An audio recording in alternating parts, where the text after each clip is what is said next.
Assalamualaikum warahmatullahi wabarakatuh. Selamat datang di channel ID Sejarah. Pada kesempatan kali ini, ID Sejarah akan membahas mengenai manusia purba di Eropa.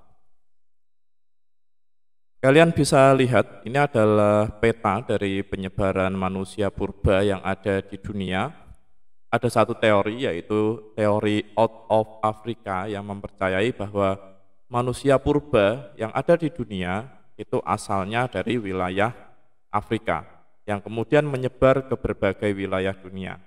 Nantinya memunculkan manusia purba di Asia, diantaranya yang kita bahas di video sebelumnya, ada Sinanthropus pekinensis dan Sinanthropus lantianensis, dan salah satunya juga menyebar ke wilayah Indonesia, yang nantinya muncul Meganthropus, kemudian ada Pithecanthropus erectus, Pithecanthropus mojokertensis, Homo soloensis, Homo ajacensis, dan Homo floresiensis. Kemudian yang terakhir juga memunculkan manusia purba modern yang muncul di wilayah Eropa, yang akan kita bahas di video kali ini.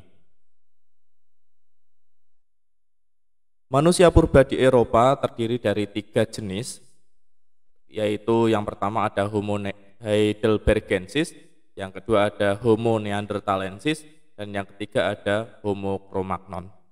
Manusia purba yang ada di Eropa memiliki ciri khusus, yaitu memiliki fisik yang lebih bagus daripada manusia purba yang lain. Sehingga kalau kita tarik garis lurus ke masa sekarang, kenapa orang-orang Eropa itu memiliki tingkat kecerdasan dan fisik yang lebih bagus daripada wilayah yang lain? Ya, kemungkinan karena manusia purbanya di masa lampau itu mereka berbadan bagus, berbadan lebih sempurna daripada manusia purba di wilayah yang lain.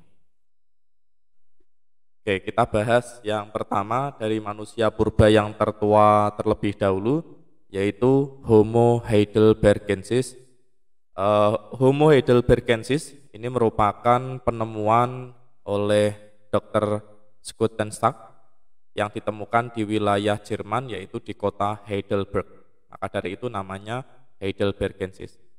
Ditemukan pada tahun 1908 dan diperkirakan hidup sekitar 600 sampai 400 ribu tahun yang lalu. Nah, kemudian Heidelbergensis ini pada masa selanjutnya akan berketurunan, yaitu Homo neanderthalensis atau manusia purba yang nantinya mendiami wilayah Eropa. Ciri fisik Homo heidelbergensis yaitu yang pertama, volume otak yaitu 1000 sampai 1400. Ini merupakan volume otak yang mendekati manusia modern atau Homo sapien. Kalau manusia modern atau Homo sapien itu 1350 cc. Kemudian tinggi badan 180 cm, otot dan rangkanya lebih kuat daripada manusia modern. Nah, ini sangat memungkinkan bahwa manusia Eropa yang sekarang itu kan tingginya sekitar 180 sampai yang tertinggi ya 2 meteran. Kehidupan Homo heidelbergensis, mereka corak kehidupannya adalah berburu. Namun berburunya mereka lebih modern daripada manusia purba di wilayah-wilayah yang lain. Kemudian perburuan tersebut dibuktikan karena adanya penemuan alat-alat yang berserakan di gua-gua di wilayah Eropa, tempat-tempat yang ditemukan manusia purba Heidelbergensis. Kemudian Heidelbergensis ini sudah mengenal bahasa, namun bahasanya sangat sederhana. Kemudian dari morfologi telinganya, Homo heidelbergensis ini memiliki kemiripan dengan morfologi telinga dari manusia modern yang saat ini. Yang kedua ada Homo neanderthal atau Homo neanderthalensis.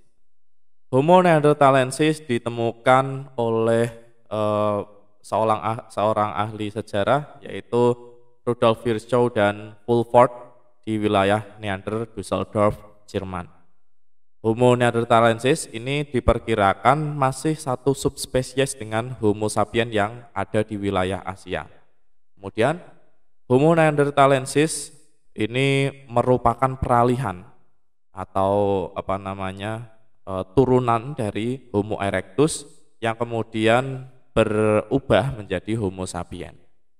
Kehidupannya diperkirakan sekitar 125 sampai 50 ribu tahun yang lalu, dan mereka sudah mengenal api. Nah, sudah mengenal penggunaan alat-alat dari batu, tulang, serta api. Ciri fisik dari Homo neanderthalensis yang pertama adalah ukuran otak, yaitu 1400 sampai 1500 cc. Ini seukuran dengan manusia modern yang sekarang ya. Jadi volume otaknya sama dengan manusia modern yang sekarang. Kemudian tulang pelipis dan rahang menonjol. Tinggi badan untuk laki-laki dan perempuan beda, yaitu 165 sampai 168 cm untuk pria dan 156 untuk wanita. Ini yang ditemukan ya. Jadi kemungkinan juga bisa lebih tinggi daripada itu di masa dulu. Jadi yang ditemukan fosilnya kira-kira segitu. Kemudian sudah mampu menggunakan alat untuk berburu, meramu dan memasak. Sudah mengenal sistem kepercayaan dan memiliki tulang yang lebih kuat daripada manusia modern. Ini diperkirakan Homo neanderthalensis ini adalah nenek moyang dari orang-orang Eropa. Salah satu cirinya adalah rambutnya itu pirang. Bagaimana kehidupan Homo neanderthalensis? Ternyata Homo neanderthalensis itu memiliki kehidupan yang kurang baik, berbeda dengan Homo heidelbergensis sebelumnya. Homo neanderthalensis ini mengalami kepunahan dikarenakan adanya iklim yang ekstrim di Eropa. Kita ketahui sendiri bahwa Eropa itu ada 4 musim, salah satunya adalah musim dingin. Kalau masa sekarang, kenapa orang-orang bisa survive? Karena mereka bisa menggunakan berbagai peralatan yang ada. Kalau zaman dulu kan mereka sangat terbatas. Dan kepunahan mereka itu diperkirakan sebagian besar mati sebelum 20 tahun. Nah, jadi masih sangat memungkinkan ada di atas 20 tahun, namun sebagian besar matinya di umur 20 tahun.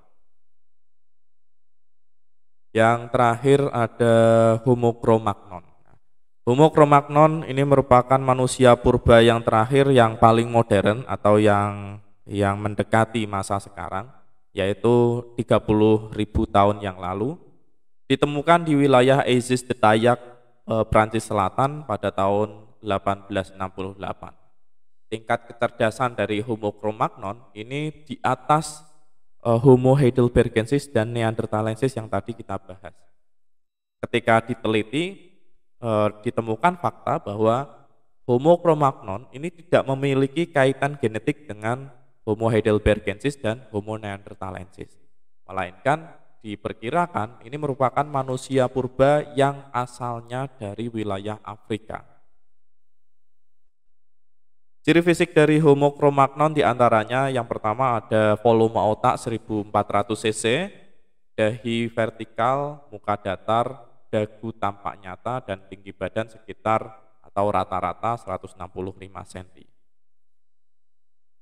Yang terakhir, Homo cro-magnon hidup di masa glasial, kemudian memiliki keterampilan diantaranya mampu membuat lukisan di dinding gua dan bisa membuat alat dari batu yang cukup indah.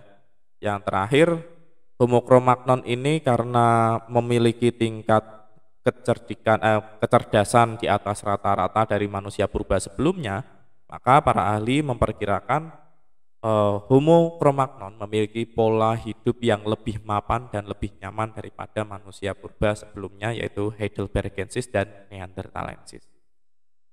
Oke, cukup sekian materinya mengenai manusia purba di Eropa. Apabila ada yang perlu ditanyakan, silahkan ditanyakan di kolom komentar. Wassalamualaikum warahmatullahi wabarakatuh.